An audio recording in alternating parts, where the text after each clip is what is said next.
Sahabat-sahabat sekalian, mohon maaf keterlambatannya dan gangguan teknis. Jadi pindah signal dulu. Kita buka dulu ya kajian pagi ini. Mudah-mudahan bisa singkat agar bisa ada ruang untuk pertanyaan. A'udzubillahiminasyaitonirrajim. Bismillah tawakkaltu 'alallah wala haula wala quwata illa billahil aliyil azim.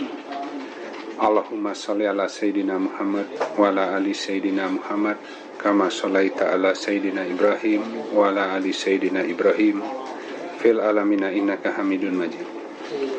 Rabbi shrah li sadri wa yassir li amri wahlul 'uqdatan min lisan yafqahu qawli waj'al li wazran min ahli. Assalamualaikum warahmatullahi wabarakatuh.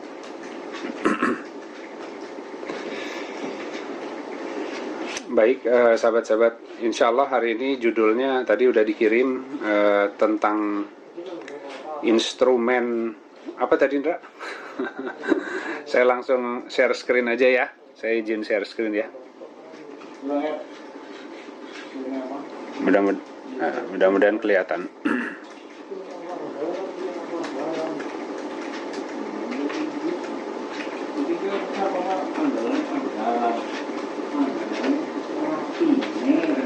Kelihatan ya?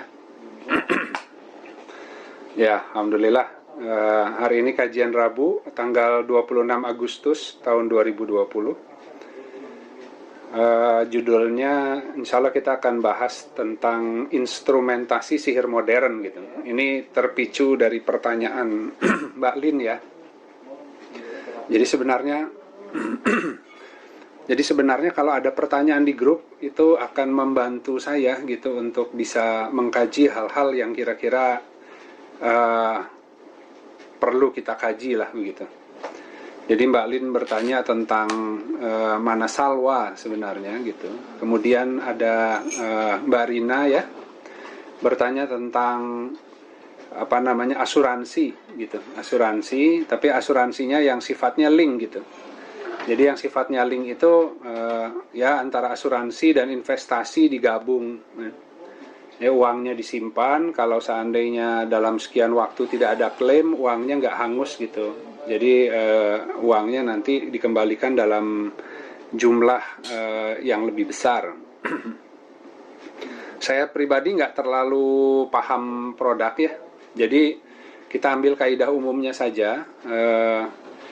Jadi alhamdulillah seumur umur saya belum pernah kredit ke bank dalam artian kredit untuk usaha gitu.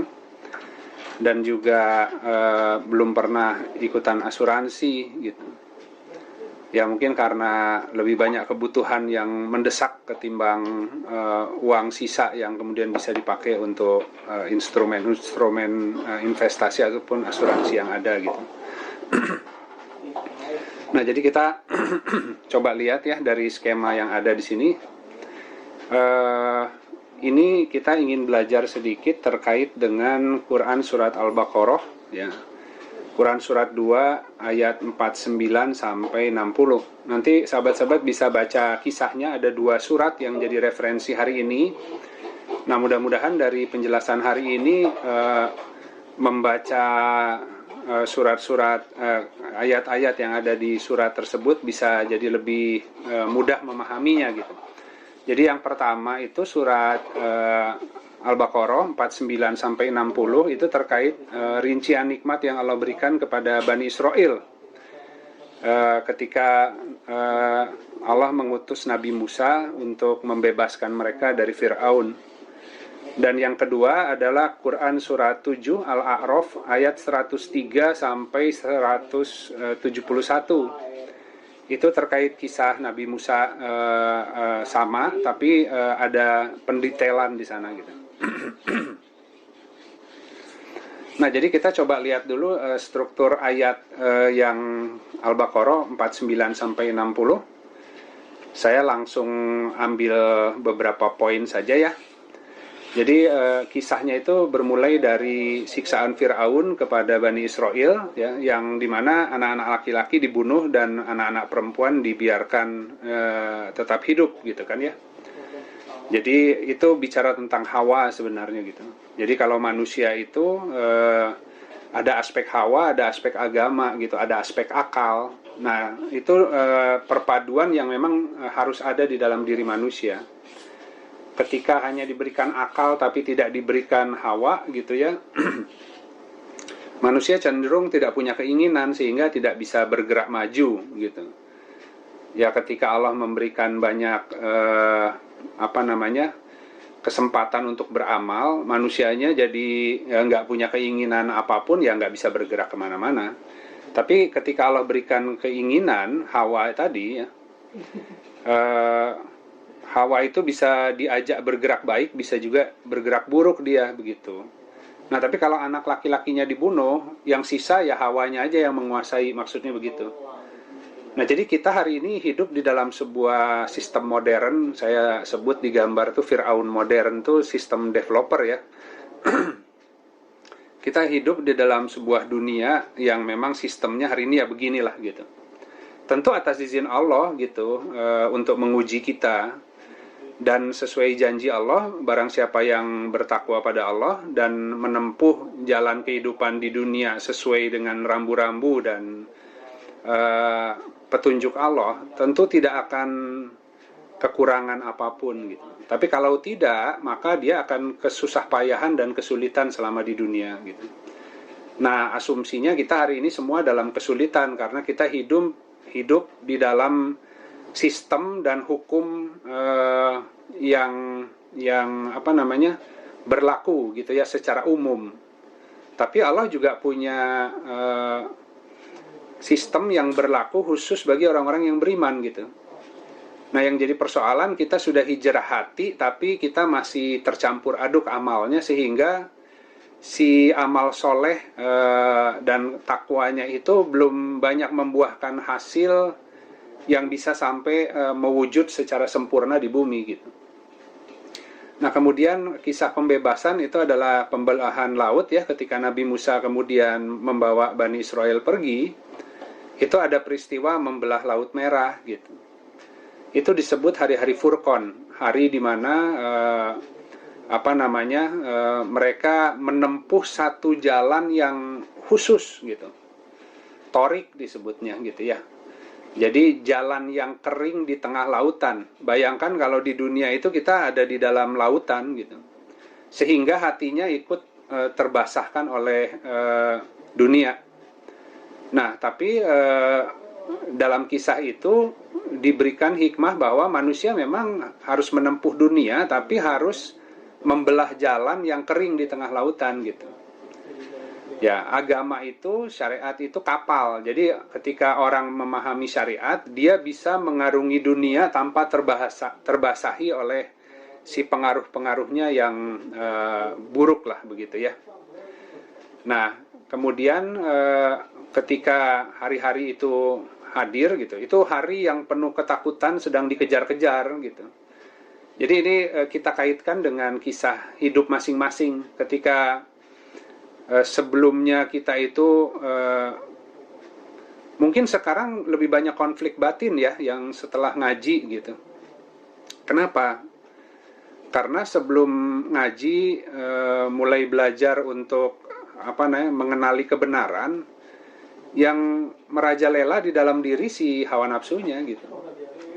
Jadi kita tidak punya konflik batin karena antara diri kita dan hawa nafsu masih sepakat gitu ya. Tapi ketika kawan-kawan mulai ngaji, mulai bertaubat, tiba-tiba kok setelah ngaji, setelah bertaubat, kok makin gemuruh di dalam dadanya itu semakin keras gitu. Itu sebenarnya karena sudah ada hari-hari Furqan itu, sudah mulai terpisah antara hawa nafsu dan dirinya. Sehingga ketika si hawa nafsu mengajak ke arah tertentu, ilmunya mengatakan bahwa itu nggak boleh gitu. Dan dia berusaha melawan tarikan hawa nafsu yang mengajak dia kepada arah yang tidak diperbolehkan gitu. Makanya syariat itu diturunkan untuk menyelisihi hawa nafsu. Jadi kalau mau tahu mana hawa nafsu, mana syariat, hawa nafsu adalah apa-apa yang ketika syariat dibacakan kepadanya dia nggak suka gitu. Ya disuruh bekerja, beramal soleh, sedekah, belajar bertahap ya, jangan ngoyo, jangan terlalu berangan-angan, ambisi ingin cepat berhasil. Itu hawa nafsu nggak suka ya. Makanya jarang orang yang menekuni sebuah bidang kemudian bisa konsisten, sabar di situ bertahap sampai jadi, itu jarang gitu. Karena si komponen hawa nafsu selalu mengajak dia terus ingin menguasai bumi lah gitu. Atau ketika orang itu dikasih sebuah kebidangan tertentu, dia sudah cukup menguasai, kemudian timbul serakah ingin menguasai bidang-bidang lainnya gitu. Konglomerasi lah kalau dalam bahasa bisnis ya. Nah, sehingga ketika dia melakukan konglomerasi, banyak usahanya ditambah, malah berantakan hidupnya gitu. Padahal sebenarnya satu bidang saja kalau ditekuni betul sampai menjadi ahli, di situ akan banyak memberi manfaat yang besar bagi manusia gitu, dan pasti kehidupannya dijamin kalau memang ahli betul dalam bidang itu gitu. Nah, masalahnya angan-angannya banyak, kemudian tenaganya kurang, akhirnya berhayal. Berhayal mulailah masuk tadi instrumen-instrumen modern yang sihir gitu kan. Ditawari berbagai model-model peluang yang kemudian dia berharap kalau dia ngambil itu bisa langsung selesai persoalannya gitu. Tapi alih-alih makin selesai, biasanya terpuruk makin dalam, apalagi orang-orang yang ngaji gitu. Nah, jadi mimpi ingin passive income, mimpi ingin pensiun dini, pensiun cepat, kemudian tidak usah bekerja seumur hidup, punya penghasilan yang tanpa bekerja lah begitu, itu mungkin mimpi semua manusia kan, gitu. Tapi bagi orang beriman ternyata Allah kalibrasi terus. Jadi sampai kita masuk ke liang lahat tuh harus terus beramal, karena amal itu tidak cukup untuk dunia, karena amal dunia yang kita kerjakan harus mempunyai daya transformasi dan sampai juga bekalnya untuk akhirat kita gitu. Nah, kemudian dilanjut tadi dari pembebasan itu ada kisah perjanjian 40 malam. Jadi ketika orang dikejar-kejar dalam kehidupan, kemudian dia mulai mengikuti sebuah trek tertentu ya, torikot dari kata itu gitu ya. Jadi jalan yang spesifik, yang khusus gitu. Nah, kemudian diberikan perjanjian 40 malam gitu. Ya kalau kita mungkin 40 malam tuh 40 tahun lah. Nggak harus 40 tahun, itu hanya simbol saja. Jadi ketika seseorang mulai terbelah tuh antara hawa nafsu dan dirinya, dia harus mulai berpuasa, bersabar ya selama 40 hari itu kalau dalam bahasa Al-Qur'an. Kemudian di sana mulai membangun kedekatan dengan Allah, ketauhidan begitu. Tapi biasanya ketika dia sedang melakukan itu, kehidupannya bertahap mulai membaik gitu. Tapi ada godaannya gitu. Jadi kalau di dalam kisah Bani Israel, ketika nabinya sedang pergi naik ke Gunung Tursina, kaumnya ditinggal, kemudian mereka menyembah anak berhala gitu ya, anak lembu. Jadi si pola lama itu terus membayang-bayangi gitu. Ketika kita terpuruk habis, mulai menempuh sebuah jalan pertobatan, di tengah jalan pola-pola lama itu biasanya mulai teraktivasi lagi gitu. Mulai coba-coba lagi gitu kan ya. Padahal awalnya sudah baik gitu. Itu sesuatu yang umum artinya. Kemudian dia nanti sampai diberi Alkitab dan Furqan ya. Jadi saya lagi masih membahas kisah Bani Israel ya. Jadi mereka diberi perjanjian 40 malam, tapi kemudian mereka di tengah-tengah perjanjian itu menyembah anak lembu gitu kan. Nah, anak lembunya waktu itu yang dikumpulin dalam bentuk emas-emas jadi ijlun gitu. Jadi sapi waktu berangkat eksodus dari Mesir itu, mereka di kantongnya itu bawa emas-emasnya lah beberapa gitu. Nah, dikumpulin tuh, kemudian dibakar, dijadikan Tuhan dalam bentuk lembu emas itu kan, disembah. Nah, setelah itu Nabi Musa turun, kemudian membawa Alkitab dan Furqan. Nah, di sana diceritakan tata cara bertaubat. Makanya ada 70 orang yang kemudian dibunuh dalam kisah Bani Israel, kemudian dibangkitkan lagi. Artinya diterima taubatnya gitu.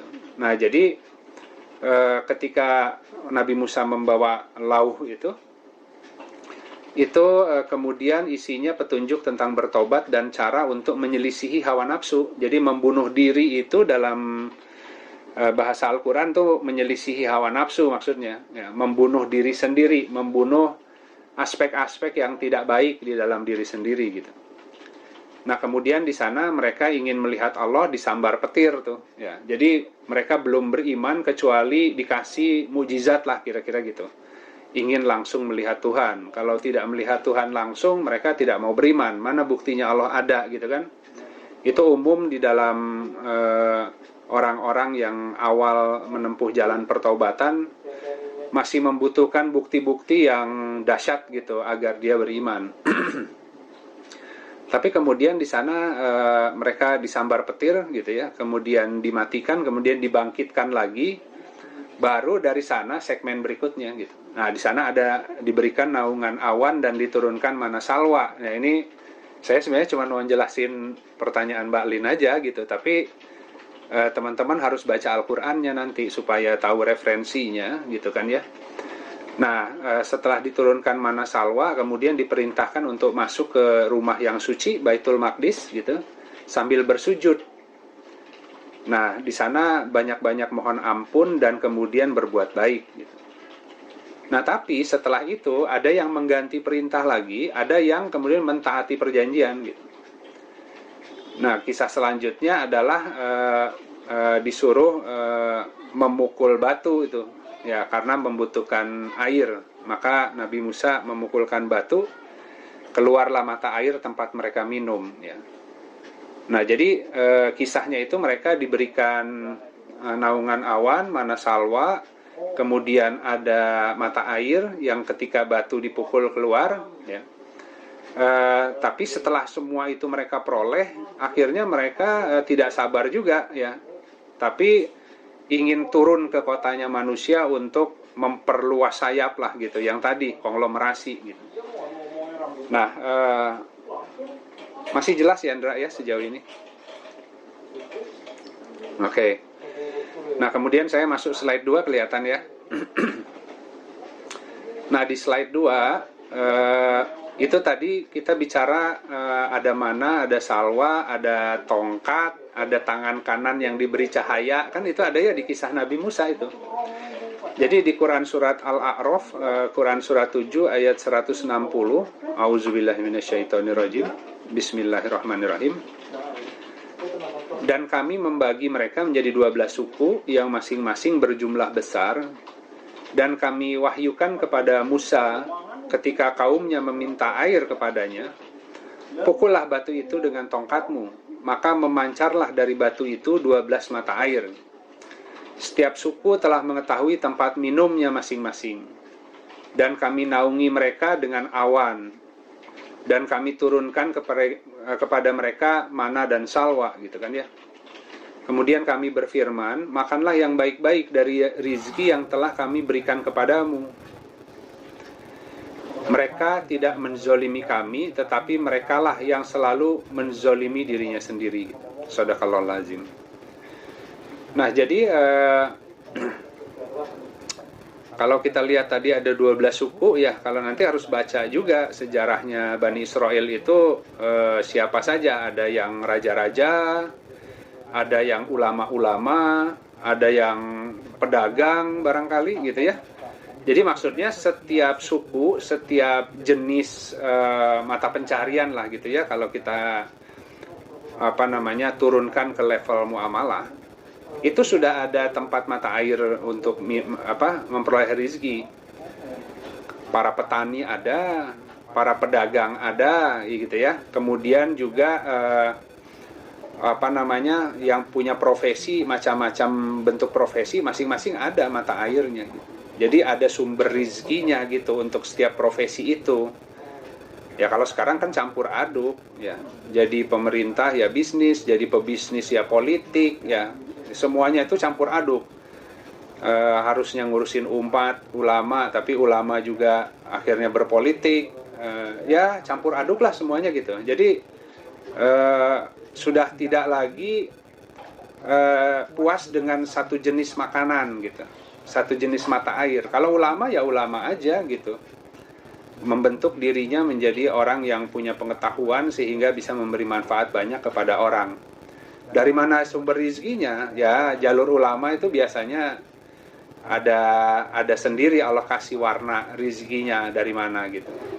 Ya pebisnis sama gitu ya, guru sama, ada yang dari terima gaji kalau profesi dia hanya bekerja saja profesional ya tanpa harus terlalu kesana kesini meroyek misalkan, akhirnya tidak fokus kepada tanggung jawab utamanya gitu. Nah jadi batu itu simbol bumi diri gitu, kan nanti bahan bakar neraka adalah manusia dan batu gitu. Jadi batu simbol diri sendiri yang itu harus dipukul ya oleh tongkat ya, tapi yang dipegang oleh tangan yang bercahaya gitu, sehingga dari batu itu memancarlah si mata air itu gitu.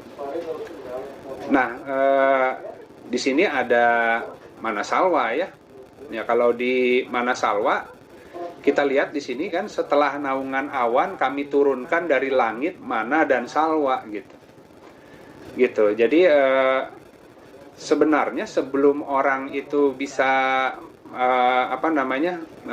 dia harus diberikan banyak inspirasi oleh Allah gitu untuk bisa mengenali dirinya dan untuk bisa mengolah buminya gitu. Nah, Manasalwa itu sebenarnya lebih ke hidangan yang Allah turunkan dari langit agar dengan si dua hidangan itu dia bisa terus menggarap bumi dirinya sehingga keluar tadi mata air dan tanam-tanaman sebagai rizki dalam bentuk makanan dan minuman gitu. Nah jadi ini yang jadi persoalan ya, ketika tadi kita itu tidak mengeksplorasi diri gitu ya, atau tidak sabar, tidak telaten ketika menggeluti sebuah bidang karena objektifnya adalah hasil. Jadi ketika manusia objektifnya tujuannya adalah hasil, profesinya itu hanya dipakai untuk menghasilkan yang namanya entah itu tadi kekayaan ya, kemapanan, kehidupan, sehingga bukan menikmati skill development, pengembangan kemampuan di skill itu gitu. Padahal yang namanya keuntungan lahiriah tadi itu hanya bentuknya bonus. Kalau memang skillnya dia berkembang dengan baik, ilmunya betul-betul dia pelajari sampai ke level filosofinya dalam kebidangannya, dia menjadi sangat ahli di bidang itu, apapun bidangnya, itu banyak orang yang akan butuh gitu. Dan sebenarnya kebutuhan hidup itu dari hasil muamalah ya kan. Jadi orang akan bermuamalah dengan orang lain ketika ada kebutuhan terhadap apa yang dimiliki oleh orang tersebut, mau itu jasa, mau itu produk gitu. Nah, yang jadi persoalan tadi karena ketidaksabaran menggali, memetakan dirinya itu apa yang dimudahkan, sehingga kemudian nggak sabar, banyak bidang yang digeluti tapi tidak ada yang sampai di level penguasaan. Pasti ujung-ujungnya ya hasilnya ya kurang gitu. Kurang karena kompetitornya banyak. Ya kalau di levelnya biasa-biasa aja kompetitornya banyak. Ya, jadi akhirnya dia harus bersaing dengan banyak orang, berdesak-desakan dalam sebuah bidang rizki lah gitu ya, ruang rizki gitu. Nah, ketika dia berdesak-desakan ya, kalau sekarang kita punya produk jadi kena price war kan. Orang banting-banting harga ya otomatis kita juga harus banting harga. Kenapa? Karena produk kita nggak ada bedanya dengan punya orang lain gitu. Tidak ada manfaat lebih, tidak ada keunggulannya gitu kan ya. Atau jangan-jangan waktu bikin produknya cuma sekedar niru produk orang gitu. Nah, artinya di dalam mengembangkan apa yang menjadi produk dirinya itu betul-betul harus menggali tadi, dan harus diberi inspirasi yang banyak. Nah, jadi ketika orang kemudian tadi tidak punya sebuah keterampilan yang dikuasai sehingga masuk dalam peta persaingan, akhirnya yaitu tadi dia mencari jalan keluar dengan melihat instrumen solusi yang ada hari ini agar kekurangannya itu bisa segera tertambal meskipun sifatnya spekulasi gitu. Ya, jadi apa namanya? Saya kemarin baru ngelihat ini ya, ada acara reality show yang acaranya itu tentang mencari rumah bagi orang-orang yang menang lotre gitu ya. Nah, jadi di dalam acara itu orang-orang yang menang lotre itu dia beli di luar negeri ya. Dia beli tiket lotre, kalau kita dulu mungkin SD-SB ya, kalau masih pada ingat. Jadi dia beli $20, ternyata waktu dia gosok dia menang dan dia dapat $1 juta gitu kan. Nah, dengan $1 juta itu dia bisa memperbaiki kehidupannya, kemudian dia nyari rumah yang bagus ya. Kemudian bisa tamasya jalan-jalan keliling dunia karena $1 juta itu mungkin banyak gitu. Nah, sebenarnya kalau dalam rumus matematikanya, kalau satu orang bayar $20, kemudian pemenangnya itu dibikinkan reality show, dikemas menjadi sebuah impian ya. Ya semua orang jadi ikut gitu karena ingin seperti orang itu. Ya siapa tahu menang kan gitu. Jadi kalau kalkulasi rumus matematik ya dihitung aja dari total jumlah penduduk, kemudian pada sebagian besar ikut kali $20, berarti mungkin hasilnya lebih dari $1 juta gitu. Ini kalau bicara trik-trikan dagang ya. Jadi saya akan bikin sebuah model investasi, sebuah model skema bisnis yang menawarkan sebuah keuntungan yang menarik gitu, sehingga orang nggak merasa rugi kalau ikut meskipun nggak menang gitu kan, karena namanya juga coba-coba. Ini ada urusan akidah tuh yang melenceng jauh sekali gitu, meskipun mungkin bentuknya nggak kelihatan fatal ya. Tapi katakanlah kalau saya jadi bandar gitu ya, itu setiap bulan lotrenya dikocok gitu ya. Jadi setiap bulan ada yang menang $1 juta. Kalau saya jadi bandar bisa hitung. Ternyata dari total yang ikut, katakanlah menangnya semua dana yang terkumpul itu $10 juta. Saya setiap bulan cuma ngeluarin $1 juta karena setiap bulan pemenangnya satu. Dan itu setiap bulan orang ikut gitu. Bayangin kayak gitu ya. Nah, yang jadi persoalan apa? Ketika orang itu ikut, kemudian dia nonton orang yang menang, dia mengangan-angankan itu, dia jadi nggak realistis, dia jadi nggak sabar kalau harus ngebangun hidupnya itu dari nol, dari hal-hal yang sederhana, bertahap disusun, dia nggak jadi nggak sabar karena dia melihat ada cara lain yang kalau saya menang bisa lebih cepat gitu. Akhirnya dia mengejar itu terus-menerus sambil si keterampilan dirinya itu tidak diasah gitu. Jadi itu namanya ijlun, itu namanya sapi emas, anak lembu. Itu namanya berhala gitu. Nah, padahal di sisi Allah ada rizki yang jauh lebih banyak ketimbang hanya $1 juta gitu. Tapi kalau di sisi Allah itu akan dapat kehidupannya yang thayyib, semua serba tercukupi, mengenal Allah juga, dan yang paling utama di akhiratnya punya tabungan yang banyak gitu ya. Kalau yang tadi mengenal Allahnya tidak gitu ya, mungkin malah lalai gitu. Nah, jadi instrumen jaminan hidup tadi mulailah keluar gitu. Ini sebenarnya bidang yang kontroversial ya. Ulama ada yang beda pendapat, tapi beberapa ada yang sebenarnya ada yang ijma juga ya, yang sepakat bahwa misalkan kayak asuransi, investasi yang seperti apa yang boleh, mana yang enggak. Tapi intinya itu tadi, ada paket A, paket B, paket C gitu kan ya. Yang jadi persoalan tuh begini, kalau hari ini Allah ngasih ke kita rizki ya dalam bentuk materi atau uang, sebenarnya rizki yang dikasih hari ini itu sudah ada pasangan peruntukannya. Ya, ketika kita diberi rizki dalam bentuk uang oleh Allah dan kemudian itu disalurkan sesuai pembelanjaan yang tepat, alokasi lebih besar berikutnya gitu. Tapi kalau misalkan yang alokasi hari ini kita taruh di tempat yang nggak semestinya, misalkan tadi kita ngelok uang kita dalam sebuah instrumen investasi atau asuransi yang baru boleh diambil 5 tahun lagi misalkan ya, atau 10 tahun lagi. Jadi uang yang alokasi hari ini semuanya kita masukin ke sana gitu. Nah, ketika besok itu ada urusan-urusan yang Allah hadirkan, uangnya jadi nggak ada gitu. Karena sebenarnya uang yang alokasi itu untuk kebutuhan yang paling dekat gitu. Bukan yang jauh 5-10 tahun lagi. 5-10 tahun lagi belum tentu hidup orangnya. 5-10 tahun lagi belum tentu negaranya masih seperti ini gitu kan. Kita nggak tahu ada investasi pendidikan dan lain sebagainya gitu. Nah, jadi itu hal-hal yang kemudian menarik orang kepada banyak instrumen yang kemudian dia lebih mengandalkan instrumen itu.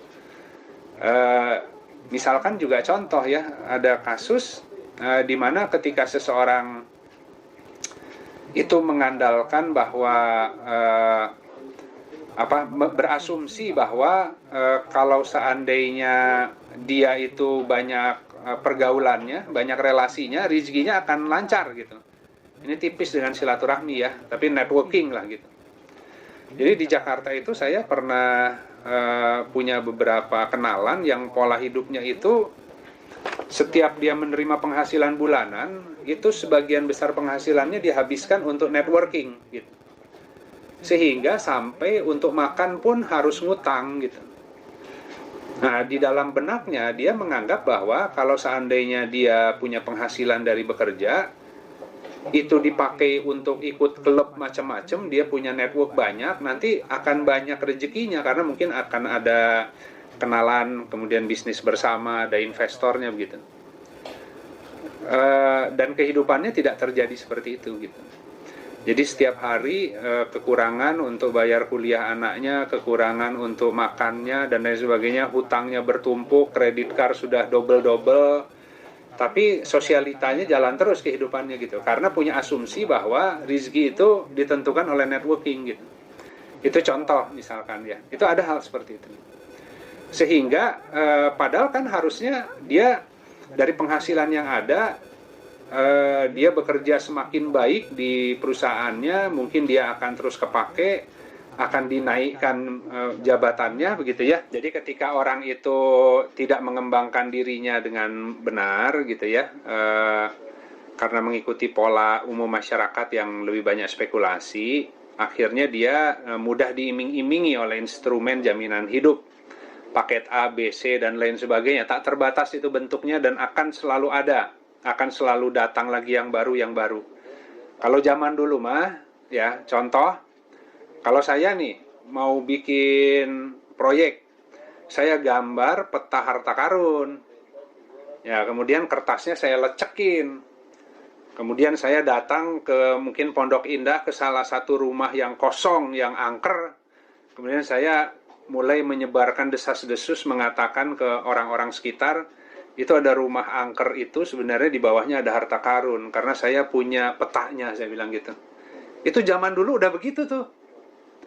Zaman baheula ya, zaman dulu orang melakukan begitu sehingga banyak orang yang mungkin punya uang, investasi lah, dibeli rumah itu kemudian digali tuh, nyari emas di dalamnya gitu. Padahal si yang ngegalinya ya ikut hidup dari biaya operasionalnya gitu kan, dia yang bikin modelnya itu. Nah kalau sekarang modelnya sudah macam-macam bentuknya ya, instrumennya gitu. Tapi sama aja esensinya gitu. Jadi ketika orang teriming-imingi oleh janji kehidupan, bisa cepat kaya tanpa berusaha, tanpa beramal, tanpa mengenal diri, maka alam syaitan akan masuk melalui instrumen apapun. Bukan berarti semua instrumen gak boleh ya, tapi ini esensinya ada urusan akidah nih.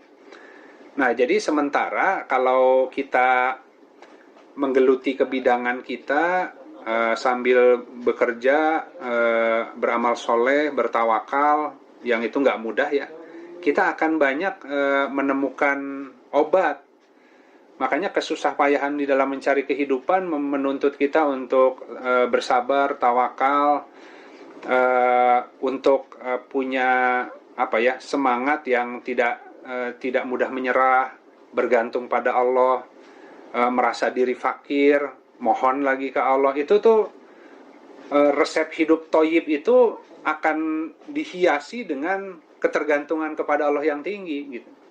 Hingga sampai membutuhkan sekali Allah dan sampai mengenal dan mencintai Allah gitu. Nah, itu resep hidup yang thayyib. Jadi singkat kata, resep hidup thayyib itu, kalau ada resep dokter ya, harus disuntik dulu kenyataan kita itu. Ya, satu, rumusnya harus Al-Quran. Kedua, resepnya kira-kira pertama, stop menghayal, bermimpi, obsesi, ambisi gitu. Kemudian mulai dengan belajar mengenal diri dan mulai bekerja atau berusaha sesuai bidang-bidang yang Allah mudahkan hari ini. Kemudian secara bertahap dikembangkan terus hingga menjadi yang terbaik dalam bidang itu. Dan sambil mohon ampun ke Allah, mohon pertolongan Allah agar diberi banyak inspirasi, agar bisa mengolah di dalam dari dirinya itu banyak keluar mata air. Ya. Yang namanya mata air itu ilmu, inspirasi, kehidupan, sehingga bisa menggarap tanahnya gitu. Nah, jadi bedanya rizki yang Allah sediakan itu adalah bagi yang menggarap lahannya gitu. Tapi rata-rata orang tidak mau menggarap lahannya, malah nyari harta karun di sekeliling dunia gitu, tanpa mau menggali apa-apa yang Allah berikan kepada dirinya, karena di situ akan mengenal Tuhan kalau itu yang digali gitu ya. Nah, jadi ini kesimpulannya. Masih terdengar ya, Indra? Masih jelas ya. Nanti saya harus ngecek. Tadi kayak gini, saya nggak ngecek, tiba-tiba udah. Ini gambar terakhir ya, gambar terakhir. Jadi saya singkatnya gini. Yang namanya mukjizat ya, itu beda dengan sihir. Ya, kalau sihir itu ya, maknanya adalah memalingkan sesuatu dari hakikatnya. Ya, jadi kita disihir bahwa wah, lu kalau misalkan kerjanya kayak gitu kapan kayanya? Ya, wah, kamu kalau profesinya jadi itu aja ya nggak akan kaya-kaya. Ya, kamu harus seperti orang lain dong. Ya, bisa menguasai bidang yang banyak. Jadi sumber pemasukannya dari macam-macam tempat. Nggak gitu. Ilmu Al-Quran tidak begitu. Ilmu Al-Quran mah di bawah telapak kakinya, satu titik keluar airnya nggak habis-habis. Itulah sumur Zam-Zam. Gitu. Tapi kita dipalingkan dari hakikat itu, pengetahuan tentang rizki, dengan seakan-akan kalau kita hanya bergerak sesuai apa yang kita mampu dan dimudahkan, tanpa memacu diri dengan ambisi, tidak akan maju-maju. Nggak seperti itu. Banyak contohnya orang yang kemudian mendunia hanya karena saya mah nggak ngerti, katanya, saya mah ngerjain aja dari kecil, tapi ternyata ya mungkin rezeki Allah udah nentukan, akhirnya jadi brand dunia, padahal awalnya mah di garasi ngerjainnya. Tapi cuman karena mungkin benar gitu ya di dalam menyempurnakan apa-apa yang ada di dirinya sendiri. Itu sihir kalau yang tadi memalingkan dari hakikat. Kalau mukjizat, nah, dari kata al-ajaz gitu ya, itu artinya adalah tidak mampu berbuat sesuatu apapun. Nah, dalam kehidupan kalau orang bertakwa itu akan diberi banyak mujizat oleh Allah, rizki yang tak terduga. Udah kitanya mampunya cuman segitu, rasanya nggak mungkin bisa punya penghasilan yang membaik dengan kemampuan itu. Tapi ya sudah, kita tawakal dan jalani saja sesuai apa yang Allah kasih. Tiba-tiba banyak jalan keluar. Jadi mujizat itu diberikan ketika orangnya sudah tidak mampu berbuat apa-apa, maka Allah beri pertolongan karena orangnya takwa kepada Allah gitu. Nah, jadi istilahnya gini, saya matikan dulu screen-nya. Jadi itu istilahnya begini, ya, masih kelihatan ya, Ndra? Jadi istilahnya kalau mujizat mah, karena sudah nggak bisa apa-apa, jadi nggak punya tabungan banyak. Dalam artian selalu ada pas butuh. Ya, ketika dia berusaha, ada kebutuhan, tiba-tiba ada rezekinya, gitu. Itu mukjizat, karena udah nggak mampu apa-apa, ya sudahlah, ya bekerja aja sesuai kemampuan, tiba-tiba kebayar semua kebutuhan hidupnya. Nah, itu yang namanya mukjizat, beda dengan sihir, gitu. Nah, itu mungkin ya, jadi itu nyambung dengan rizki takwa dan sebagainya, gitu. Itu aja mungkin dari saya, kita perdalam dengan diskusi ya. Mangga, assalamualaikum warahmatullahi wabarakatuh.